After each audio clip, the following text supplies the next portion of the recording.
Simulado 91 de legislação de trânsito para você que nos acompanha aqui no canal Sala de Trânsito. São sempre 3 questõezinhas por vídeo com a resposta e nossos comentários sobre essa questão. Estamos chegando na questão 300 e, mais importante, estamos chegando no simulado 100. E de antemão, o simulado 100 é ao vivo aqui no canal. Beleza? Quantidade maior de questões e ao vivo interagindo com a turma que acompanha a gente aqui no canal Sala de Trânsito. Será uma honra estar aqui fazendo esse simulado, mas ao vivo dessa vez, tá certo? Bora para as 3 questões desse vídeo, respondendo aqui para vocês. Questão 295 é a seguinte, olha. As autuações por infrações por estacionamento irregular, previstas no artigo 181 do CTB, são de competência privativa dos órgãos e entidades de trânsito dos municípios. Olha, aqui é o seguinte, vejam só. Nós temos uma divisão de competência em relação a órgão de trânsito do município e órgão de trânsito do estado, quando fiscalizavam nas vias urbanas, né? Então, os órgãos de trânsito dos municípios, eles fiscalizavam as infrações relacionadas a estacionamento, parada, circulação, peso, lotação e dimensão. E o estado ficava com o que sobrava, que era basicamente infrações relacionadas ao condutor e ao veículo, né? Isso significa dizer que algumas infrações ali, como por exemplo, justamente estacionamento irregular, parada irregular, avanço não vermelho, contramão-direção, eram infrações de competência do município, enquanto o estado autuava por licenciamento, falta de habilitação e por aí vai. Só que aí em junho desse ano, de 2023, nós tivemos a publicação dessa lei aqui, ó. A Lei 14.599, que fez algumas alterações no Código de Trânsito Brasileiro, dentre elas incluiu um artigo, que foi o artigo 24A, para tratar dessa possibilidade aqui de ampliação das competências, e estabeleceu no artigo 22, parágrafo 2º, que é a questão aqui das competências do Estado, e também em seu artigo 24, parágrafo 4º, que é as questões de competência, as infrações de competência do município, aquilo que se chama de infrações de competência privativa. Para não estender a explicação, mas tem vídeo aqui no canal explicando isso, se você quiser dar uma conferida. Continua sendo infração de competência privativa do Estado. Vou dar um exemplo aqui. A infração do artigo 233. O que é isso? Aquela multa de recibo, que o pessoal chama também de multa de balcão, que é quando o sujeito deixa de transferir a propriedade do veículo no prazo. Então você tem aí essa infração, ela é de competência privativa do Estado. Se eu me tirar daqui, vou me deixar aqui temporariamente, só para explicar aqui. E continua sendo infração de competência privativa do município. Por exemplo, as infrações do artigo 181 do CTB, que são as infrações de estacionamento. Então, continua sendo competência privativa do município. Significa dizer que o órgão de trânsito do Estado não autua estacionamento irregular numa cidade. Assim como o município, obviamente, não autua multa de recibo. Agora, é possível que o Estado faça a autuação por licenciamento? Sim, desde que exista aqui a figura do convênio. Se houver o convênio entre os órgãos, que muitas vezes é chamado de convênio de reciprocidade, aí é possível que seja feito esse tipo de autuação, tá certo? Se não existir convênio, então essa infração aqui, deixa eu me tirar, que fica a informação cheia, ela vai ser de competência privativa do município. Então a afirmativa aí, ela está correta. Beleza? Vamos para mais uma questão 296, que é a seguinte, olha.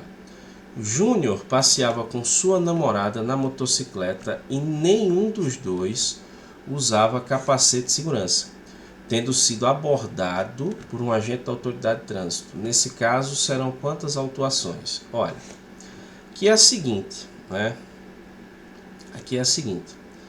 Nós temos uma infração do artigo 244, no inciso 1 e no inciso 2. O inciso 1 é a infração do condutor sem usar capacete. As duas aqui é falta de capacete, tá certo? A diferença é que a do inciso 1 é o condutor e do inciso 2 é o passageiro sem capacete. Em ambos os casos aqui, é infração de natureza gravíssima. A multa R$ 293,47 e não tem previsão de pontuação, porque essa infração gera a suspensão do direito de dirigir pelo período de 2 a 8 meses. Significa dizer que o condutor, que é o responsável por essa infração aqui, é o condutor, ele, sendo autuado por isso, ele pode ser suspenso 2 vezes, né? Fazer 2 cursos de reciclagem, prova no Detran 2 vezes e por aí vai. Nós temos uma regra no Manual Brasileiro de Fiscalização de Trânsito que diz o seguinte, olha, que o código de enquadramento ou código da infração, que é um número ali composto por 5 dígitos, por exemplo, 1, 2, 3, 4, 5, que é para fins de processamento de dados, inclusão de autuação do sistema, enfim, quando os 3 primeiros números desse código de enquadramento eles são iguais, eles possuem a mesma raiz, só se autua uma vez.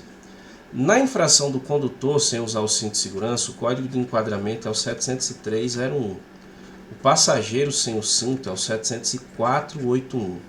Então perceba que as raízes dos códigos de infração são diferentes. Nesse caso aqui, ó, serão quantas autuações? 2.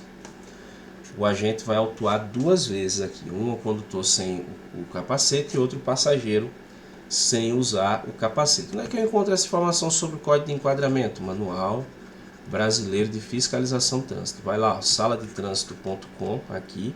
Aí você bota lá um /MBFT. saladetransito.com/MBFT. Você cai lá direto no manual, você pode dar uma conferida nessas fichas do manual de fiscalização. Só a título de informação, se fosse cinto de segurança, seria uma autuação só. Por quê? Porque o condutor sem o cinto, o código da infração é o 518.51. O passageiro que está sem o cinto é o 518.52. Perceba que a raiz aqui é a mesma. Aí nessa hipótese, se fosse o cinto, seria um auto apenas. Beleza? Mas aqui não, aqui são 2, no caso da falta de capacete. E bora para a terceira e última questão desse vídeo, que é a seguinte, ó. Desculpa. Desde que autorizado e devidamente sinalizado pelo órgão de entidade de trânsito com circunstância sobre a via, será permitida a circulação de bicicleta no passeio. Olha, isso aqui vocês vão encontrar essa resposta lá no capítulo 3. Está falando sobre circulação? Resposta é capítulo 3. Capítulo 3 ele trata justamente das regras de circulação, normas de circulação, normas gerais de circulação e conduta no trânsito. Lá nesse capítulo, especificamente aqui no artigo 59 do CTB, nós temos a previsão de que, se houver autorização do órgão, é possível que a bicicleta circule no passeio. Porque, como regra, isso é uma infração, que está prevista lá no artigo 255 do CTB. Sem resenha, ó. A infração de natureza média, são 4 pontos no prontuário, multa de R$ 130,16 e acredite, ainda tem a previsão de aplicação da medida administrativa de remoção da bicicleta. Acredite, está escrito lá no artigo 255. O que acontece é que, apesar da previsão legal, isso não se aplica na prática por falta de regulamentação. Ou seja, não existe um procedimento, um passo a passo sobre como autuar isso aí. É diferente, por exemplo, o cara que ele colocou entulho na via. Pronto, aí ele pode estar cometendo alguma infração lá do 245, 246. Nós temos uma resolução, que é a resolução 926 de 2022 do CONTRAN, que estabelece o procedimento para autuação, nesse caso de pessoa física ou pessoa jurídica sem a utilização de um veículo. Porque aí você não tem uma placa para vincular, mas tem um procedimento. De toda forma, a afirmativa aqui da questão 297 ela está correta, porque ele diz que desde que é autorizado pode circular ali. Trouxe só essa informação complementar para vocês. E aí eu fico com uma dúvida ainda, né? Quantas você acertou? Deixa aí nos comentários, deixa aí sua dúvida, se você concorda com algo, discordial, fica à vontade. Vai deixando aí que a gente vai conversando, trocando informação e aprendendo todo mundo junto, beleza? Eu agradeço muitíssimo a você que me acompanhou até aqui. Um grande abraço e até a próxima.